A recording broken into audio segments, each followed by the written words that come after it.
10 mistakes you should not make with investing in stocks.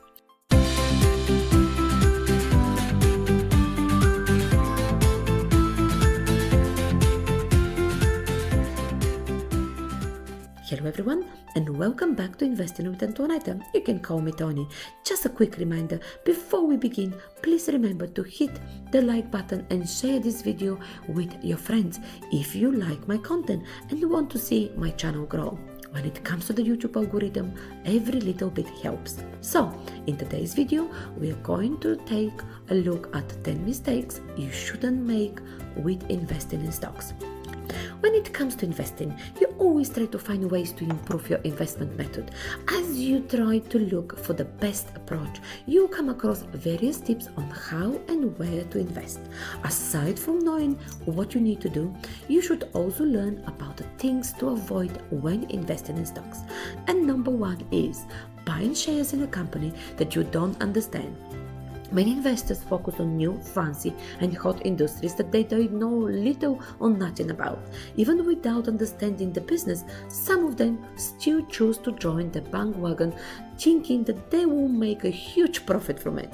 In this case, the investor failed to realize the benefits and the edge they would have over other investors who know little about the business or industry itself. Understanding a business means you know the habits of the customers and how the company works. Since you are aware of the industry trends, you will be in a better position to spot opportunities. To make a sound investment decision, having first-hand knowledge can help you make more profits and avoid losses. Number 2, setting unrealistic expectations from the stocks. Some investors set unrealistic expectations from the stocks they purchase. For example, you can expect to turn your $100 investment into a small fortune. Although it may happen in rare cases, you must not have this kind of mindset when you invest in. You have to be realistic about your expectations regarding the share's performance. What you need to do is monitor the stock's performance. Not only that, you must look at other similar investments within the industry. Check if how much was gained by the underlying investment. Find out if it's normal for the shares to make one-digit movements or if it's common for them to make double-digit increases.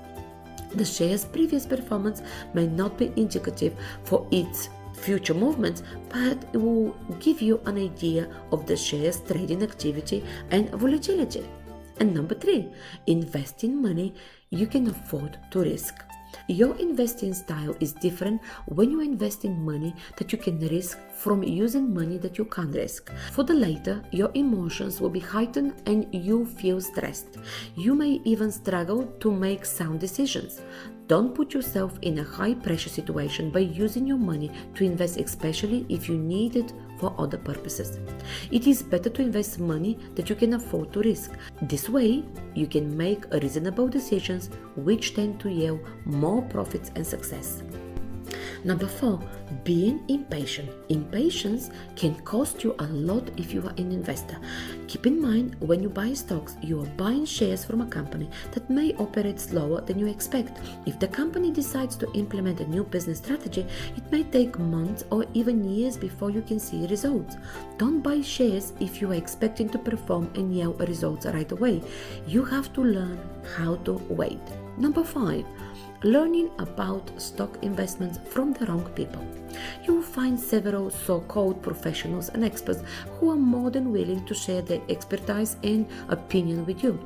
You need to learn how to identify reliable sources of information and guidance when it comes to investing. Keep in mind that just because a person is featured on a website or has a short media interview doesn't mean they're already an expert. You need to know how to access and figure it out which service or individual should be trusted.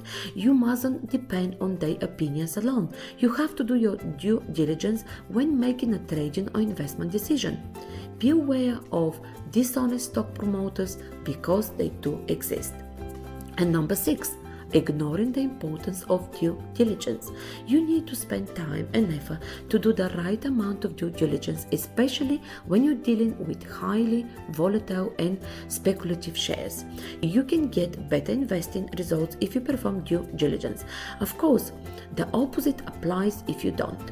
If you study every aspect and warning sign of a company, you are less likely to be caught off guard in case a positive or negative even takes place and affects the business. Many investors fail to do enough due diligence into the business that they have invested in.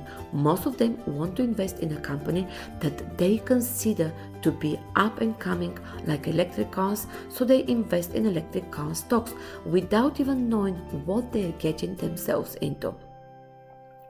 Number 7. Insufficient investment goals. One of the common mistakes of investors is failing to have enough proper investment goals. You need to know what your objectives are and what you need to achieve them, like saving up for your child education or for your retirement. What is important is for you to plan accordingly. Number 8. Timing the market.